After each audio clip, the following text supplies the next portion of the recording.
The white genocide conspiracy theory.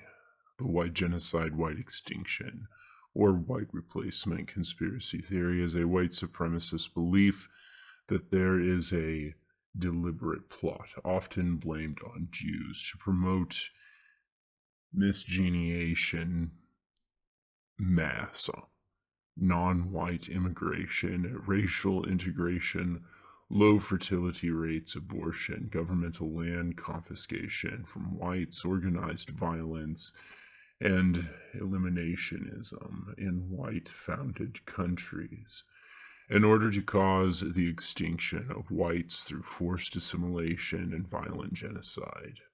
Less frequently, black people, Hispanics, and Muslims are blamed, but merely as more fertile immigrants, invaders, or violent aggressors rather than the masterminds of a secret plot.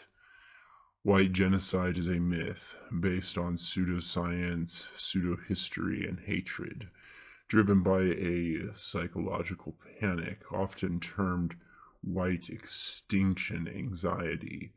There is no evidence that white people are dying out, or that they will die out, or that anyone is trying to exterminate them as a race. The purpose of the conspiracy theory is to scare white people and justify a commitment to a white nationalist agenda in support of increasingly successful calls to violence.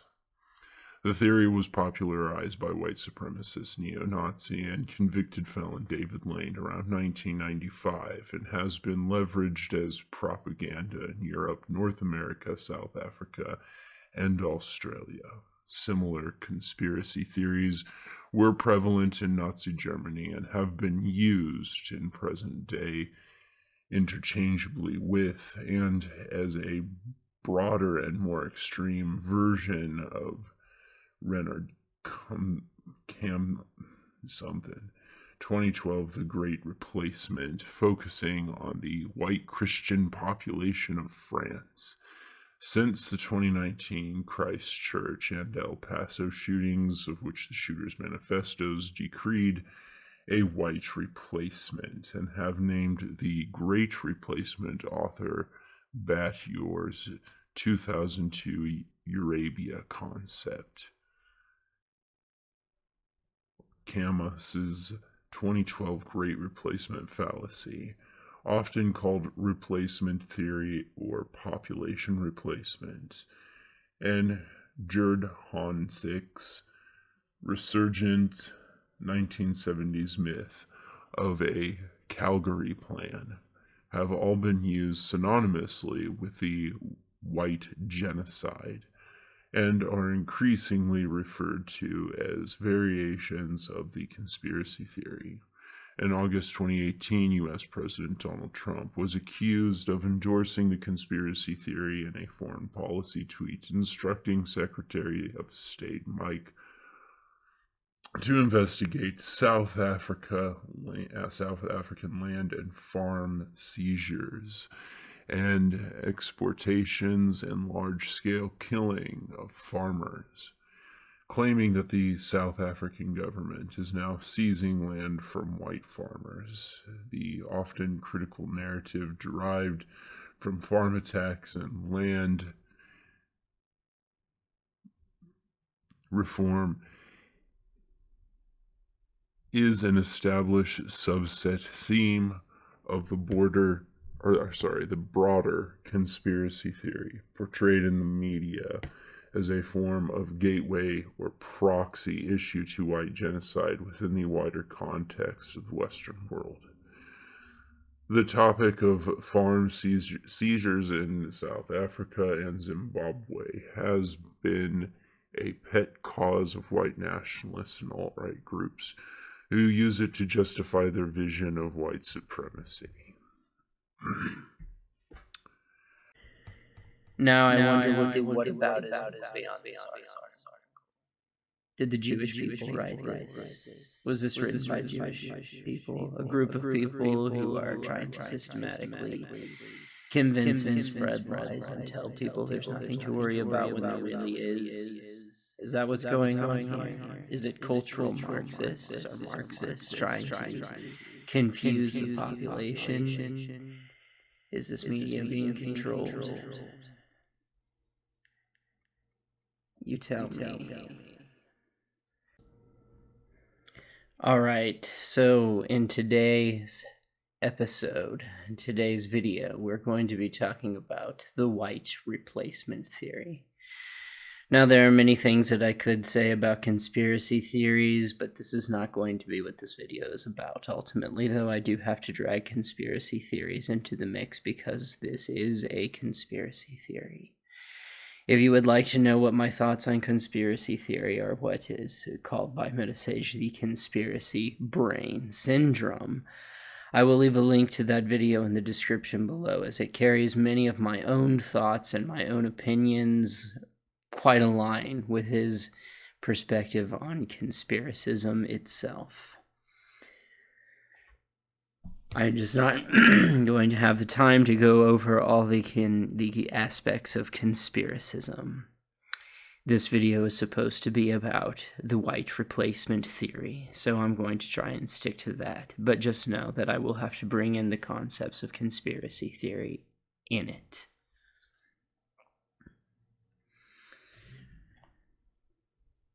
The white replacement theory states that white people are being systematically removed with low birth rates and over accommodation to different minorities and the rise of suicides and overdose deaths. First of all, we need to make some proper changes to accurately describe the situation here, as there are some words and terminologies that make all of this incredibly misleading. The white replacement theory isn't a theory, nor is it a philosophy. It is a conspiracy theory. So instead of calling it the white replacement theory, we will be replacing the word theory with the word conspiracy. The word replacement in this context is laughable at best. It's a pretty word to describe something ugly and unethical, so let's just call it what you really mean to say: genocide. By calling it replacement, it makes it more digestible to the mainstream population in an attempt at sounding smart in much the same way that flat earthers do. Never mind that it is based on total pseudoscience and pseudo-intellectualism. The theory states very plainly that when you look at what it's actually trying to say by removing all the jargon, it's very simply genocide. So, what are we left with after dichotomizing the semantics is the white genocide conspiracy. Conspiracism is not a part of science, nor is it a philosophy, as it clings to dogmatic entanglements and lays in direct opposition to objectivity and enlightenment. It is the antithesis to actual science and philosophy and serves as a complete rot to society in general, devoid of any actuality. So, you want me to disprove conspiracy theory, huh? Well, that's all well and good, but the problem with that is you can't. It's like trying to explain to a theist that there is no God, and that the concept of God cannot even be objectively defined.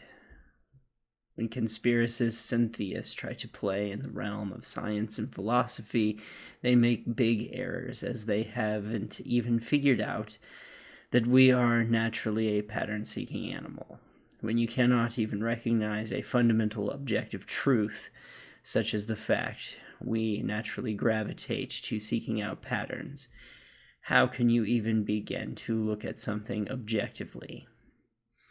You are not even objectively truthful about your own unescapable human nature. Seeing a pattern does not by proxy mean that you have found anything of relevance.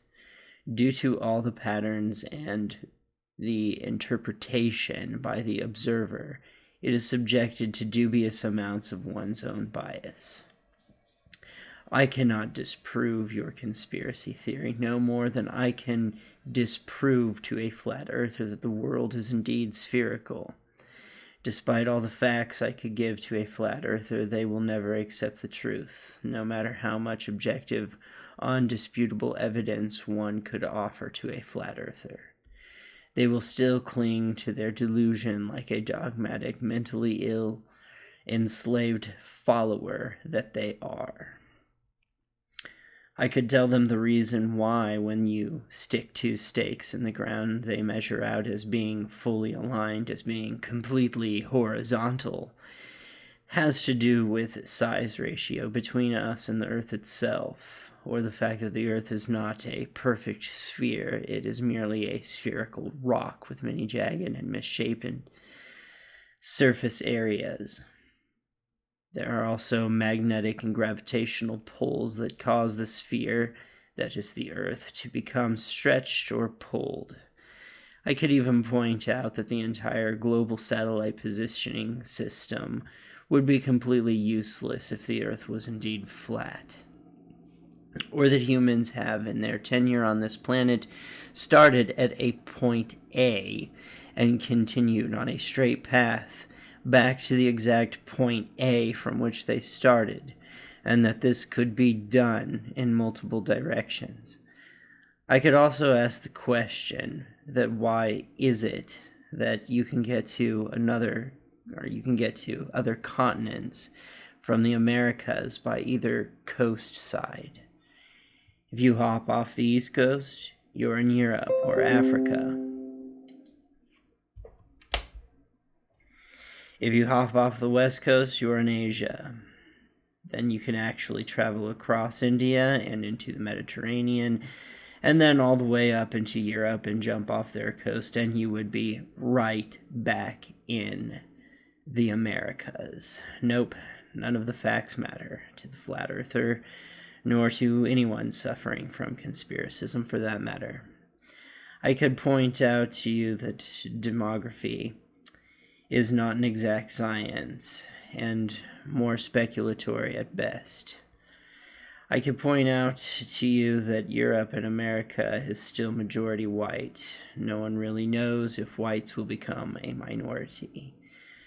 That white Americans are not in a social or an economic dead end, and that the majority of the wealthiest people in America are still white. I could even remind you that the majority of our elected officials are white. Nope, it won't work, because it will get thrown into a swirling vat of whataboutism. Oh, well, what about the Jewish people who have made it to power? Or what about all the immigrants? What about the piece of leftist hyperbolic propaganda that no one with a rational mind would take seriously? No one gives a shit.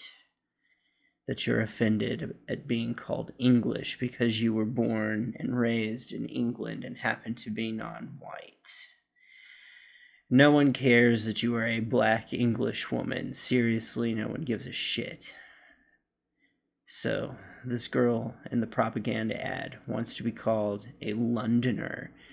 Sure, whatever. It doesn't negate the fact that everyone else sees her as English. It's the same all over, actually. The English consider Americans to be Americans, not English. The Africans consider black Americans as just that, black Americans.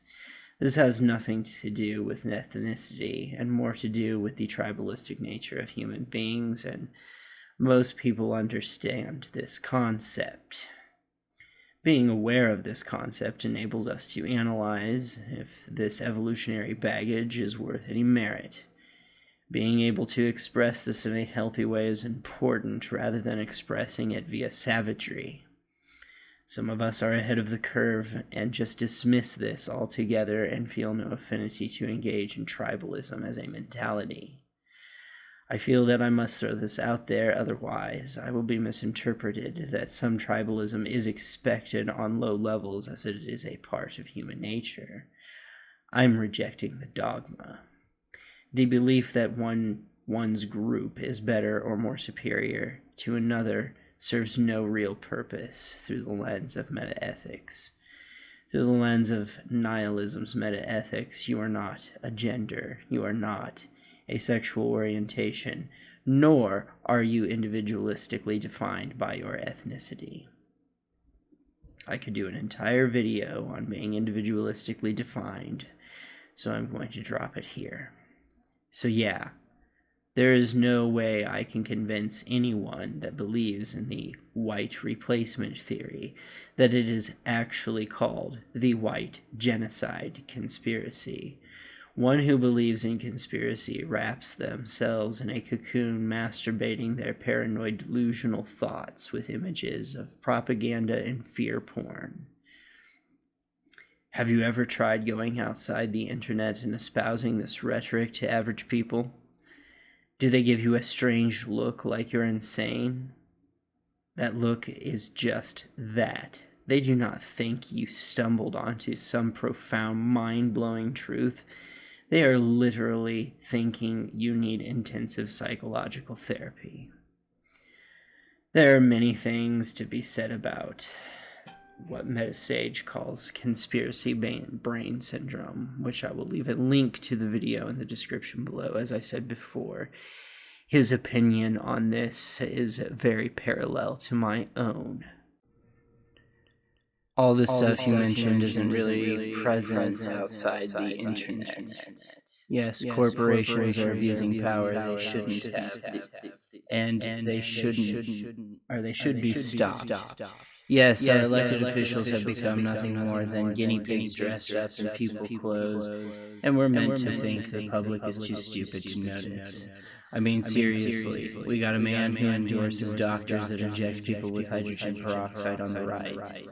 On the left, a senile man who aimlessly wanders off stage and forgets where he is. Ha ha ha ha ha! My fucking sides hurt. It's so funny. Yes, I know about these things, and I care, but I don't think whites are being destroyed in any sense of meaning. I don't think it's the minorities. No, it's something much simpler than that. The solution is patience. Societies have cycles to them, and we are in a downslope after we peaked. It will come back up again eventually, but ultimately the human species has lived through much worse. We need to reinvent the Industrial Revolution where workers' rights came from and put these metaphorical coal mine operators and owners back in their place. They do not have the right to destroy our bodies so they can make even more profit. They certainly do not have the right to influence elections and legislation.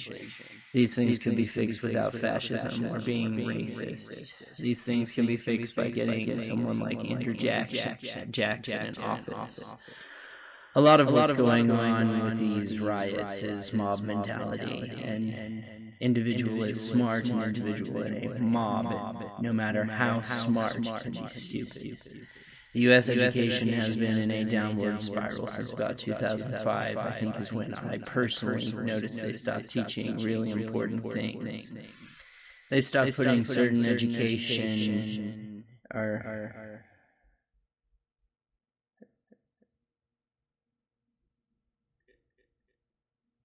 they stopped putting certain political philosophies in perspective and telling about them objectively, and started telling them from a subjective viewpoint. Black people and gay people need to stop thinking of themselves as victims. Civil rights have been won. Gay people can get married. It's time for all minorities to sit down and shut the fuck up. Basically, in this stance, I am being an advocate of abolition of sex, abolition of gender, abolition of ethnicity, because none of these things carry really any intrinsic value. You are more than the identity of you is more than your sexual orientation. Your identity is more than the color of your skin. None of these things bear any importance on who you are as an individual. So, yeah.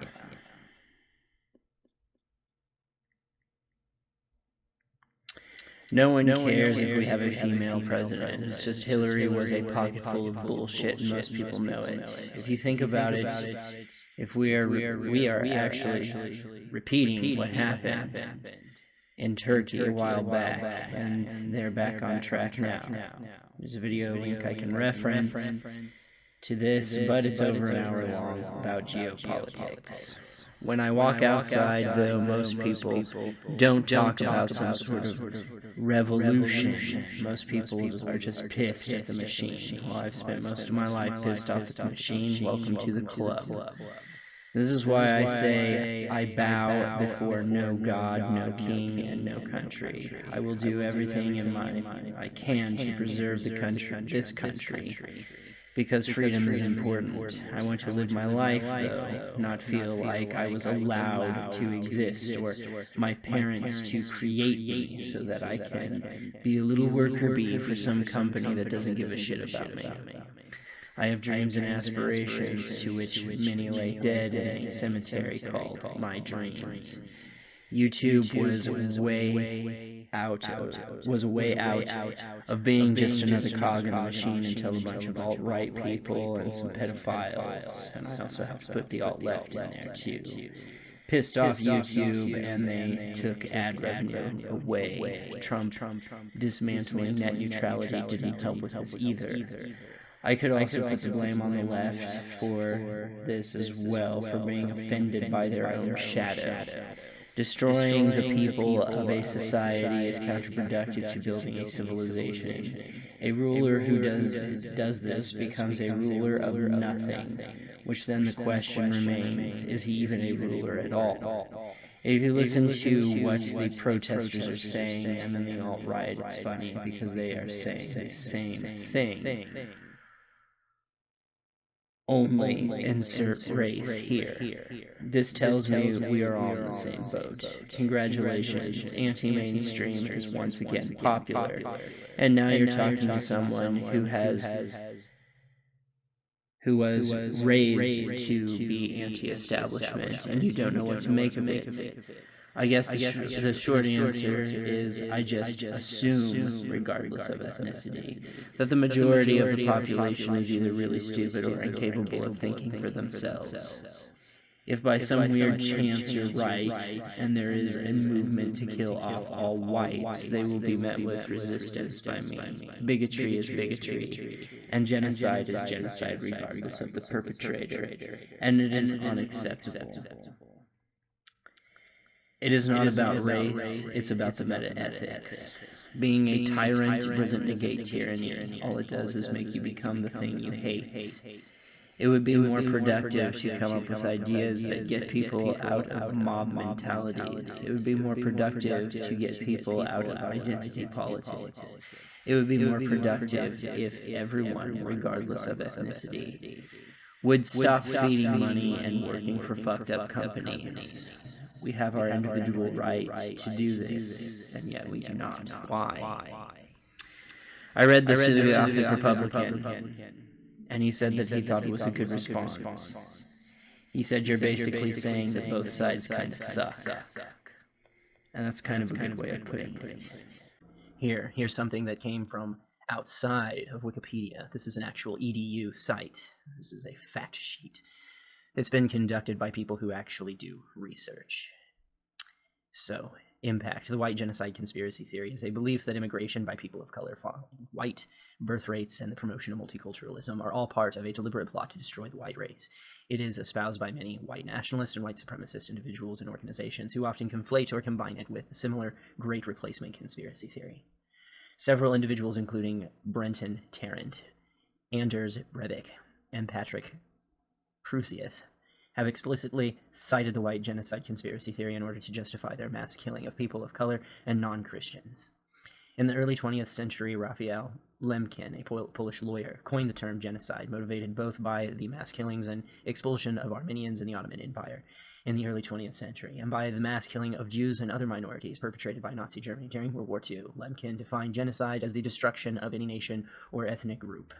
People who cite the white genocide conspiracy theory today incorrectly and dangerously attribute the individual killings of white people to a coordinated effort from people of color to murder and replace them. The FBI hate crime statistics, which are not complete but still provide a snapshot of the state of hate crimes in the United States, report 19 deaths attributed to anti-white bias since 2010. While all of these deaths were tragic, this number does not represent a genocide.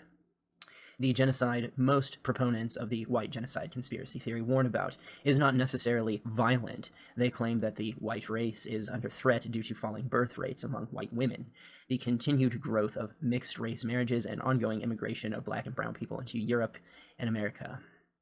They allege that demographic change will result in white people becoming a minority in the United States in the near future, which they see as a negative development. These demographic changes are generally blamed on the rise of feminism, cultural Marxism, intellectuals, or Jews. For example, at the 2017 Unite the Right rally in Charlottesville, Virginia, the gathered white nationalists chanted, "Jews will not replace us," in reference to this theory. Scholars trace the roots of white genocide conspiracy theory to the era of slavery and white fears of slave rebellion. However, it wasn't until the Jim Crow era and the rise of the eugenics movement that people across the United States began to believe that white America was under threat. In particular, Madison Grant's 1916 The Passing of the Great Race was extremely influential in bringing the theory to the mainstream. Grant, a zoologist who was affiliated with both the Immigration Restriction League and the Eugenics Research Association, asserted that Nordic people and the society they supposedly built in America were under threat due to immigration.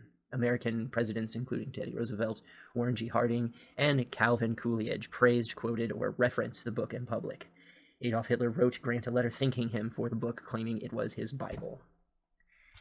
The book also rallied many anti-immigrant congressmen and helped to inspire the passage of two major pieces of anti-immigration legislation: the Aztec Barred Zone Act of 1917, which banned undesirable immigrants from entering the United States, restricted all immigration from Asia, and imposed a literacy test on immigrants, and the Immigration Act of 1924, which imposed a national origin quota on immigration.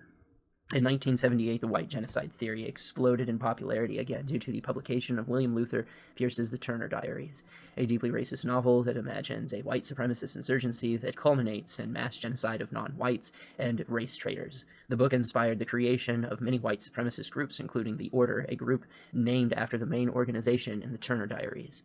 One member of the Order was David Lane, who wrote the influential White Genocide Manifesto and the White Nationalist Creed, the 14 Words. Lane was eventually sentenced to 190 years in prison for conspiracy, racketeering, and his role in the murder of Alan Berg, a Jewish radio host. The white genocide conspiracy theory is similar to the Great Replacement conspiracy theory, which originated in France in recent years to have frequently been conflated, especially in online alt-right and white supremacist circles. The Great Replacement conspiracy theory has roots in French colonialism and anti-Semitism, but the actual term, the Great Replacement, was coined in a 2012 book by, I don't know how to say that, in which he argues that Europe is being reverse colonized by non-white immigrants. Both theories have been propagated by white supremacists of all nationalities. On March 15, 2019, Brenton Tarrant, a 28-year-old white Australian man, attacked two mosques in Christchurch, New Zealand, killing 51 Muslims. Tarrant explicitly referenced the white genocide conspiracy theory in his manifesto entitled The Great Replacement. In his manifesto, Tarrant cites Anders Breivik as the inspiration for his attack. Breivik is the Norwegian terrorist and white supremacist who in 2011 murdered 77 people, 55 of whom were under the age of 20. Before his attack, Breivik published a manifesto, a European Declaration of Independence, claiming that what is happening to the indigenous peoples of Western Europe and our cultures accounts to a merciless and bloody genocide. This so-called genocide is largely blamed on Muslims, whom Breivik describes as wild animals. He calls on European armies to engage in cops d'etat in order to end multiculturalism and for the deportation of all Muslims from Europe who refuse to assimilate, i.e. convert to Christianity, change their names, stop speaking their mother tongues, and have only 2 children. Terrence Manifesto also references American mass murderer Dylan Roof. In June 2015, Roof killed 9 African Americans while they were attending Bible study at Mother Emanuel AME Church in Charleston, South Carolina. Alluding to fears of white genocide, Roof states, "It is far from being too late for America and Europe. I believe that even if we made up only 30% of the population, we could take it back completely, but by no means should we wait any longer to take drastic action." In August 2019, you get the picture at this point. The point is that this has been going on for quite a long time, and this conspiracy theory can find things dating all the way back to the late 1800s and early 1900s. The point is it doesn't matter what facts I give you. The point is that no matter what thing I give you or what point of objective truth I can bring to the table, it will be automatically scrutinized in whataboutism, or, the Jewish people did it, or, that was published by Marxists. It doesn't really matter what evidence I bring to the table. It's all going to be subscribed as inconsequential, lest it come from a white supremacist themselves. And even in such a case, if a white supremacist came forward describing it as a conspiracy theory, he would be ostracized from the community and discredited as a white supremacist himself. There is no way around it. It is a belief. There is no way I can stop you from believing. There is no evidence I can give you that will negate belief other than the reality. And if reality isn't good enough, you will continue your confirmation bias and looking at your fear porn and engaging in your delusions of grandeur. Sometimes I suppose some people come out of it when they have like an epiphany that, yes, indeed, this is actually possibly a conspiracy theory and I have been brainwashed. But there's absolutely no evidence I can give that will convince any conspiracy theorist that they are wrong. Hence, this is why conspiracy theorists, conspiracy brain syndrome, is an active delusion. It is not about actual science. It is not actually any kind of philosophical position.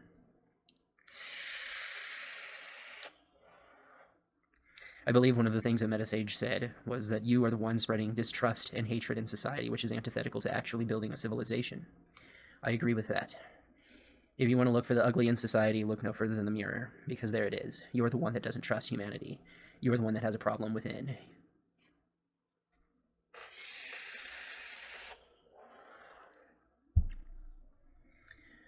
So as far as everything else I can see, as I said in my comments section, yes, I do understand that corporate America has too much power and is abusing it, and they should be stopped. That yes, there are things going on of basically what tantamount to herd mentality, mob mentality, where either people have been brainwashed or they're completely idiots, just complete idiots. And I could also point out that societies or social structures go through cycles, and that this is nothing new. We enter times of conservatism, we enter times of rebellion, and we enter times of in-between of complacency.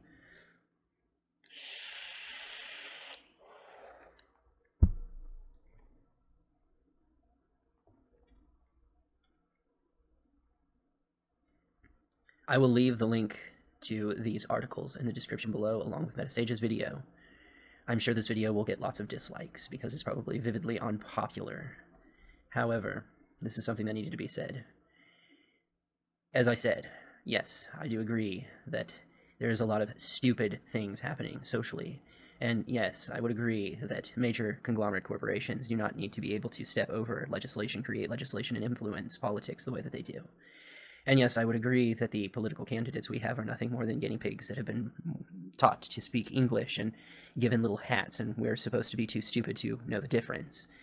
But we do. We see it. We see it before us. On the right, we have a complete narcissist and somebody who advocates for doctors that will inject you with hydrogen peroxide. And on the left, we have a man with dementia or Alzheimer's that forgets where he is half the time and stumbles randomly off stage. This is absurd. You will not find contention with that, and you will find, too, that if there is any push for any kind of genocidal anything, is something that I am staunchly against. Genocide is not something that can be rationalized through the lens of metaethics. It's pretty easy to understand, really. And it doesn't matter who the perpetrator of the genocide is, it's unacceptable. And it doesn't matter the means of which the genocide takes place, genocide is unacceptable. I explained this to the Gothic Republican, and when I told him the position, he laughed about it. He said, "This is hilarious," and he started talking about the realm of Islam, and I thought, that is a good example. Because here's the thing with Islam. Do we agree that there's Islamic extremists, jihadist extremists? Of course we do. Of course we know they exist.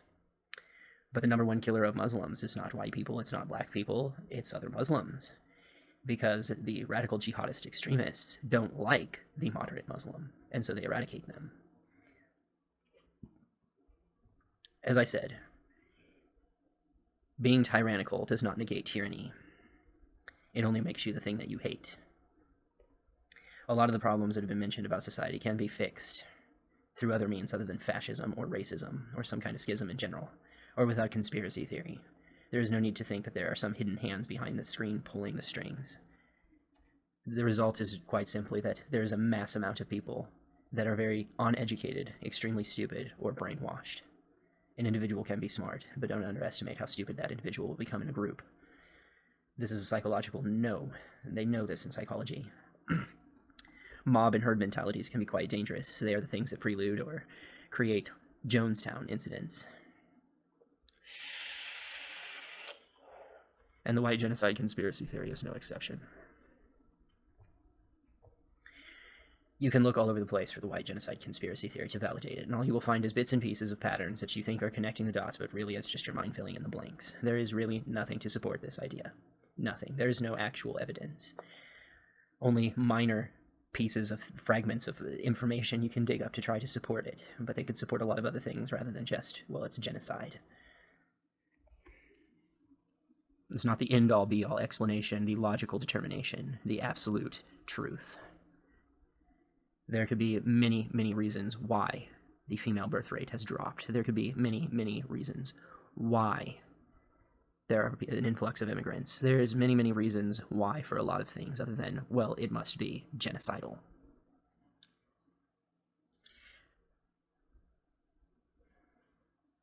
Like I said, that's the thing with conspiracy theorists. You can give them all the facts, all the objective data you want. It doesn't matter, because they go and they find little pieces of nothing and think they have connected the dots to some great secret. And it's nothing, it's not a great secret. All it does is perpetuate fear and more lies and propaganda. So thank you for listening. Like, share, subscribe, and comment. Hit the bell button on any channel you're subscribed to. And with that, support choices, individualism and bodily autonomy. Don't tell people that they're only allowed to have 2 children. That's crazy. Eugenics is crazy.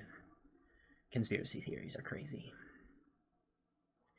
Support the idea of choices, not one's ability to impose one's will on others against their own will.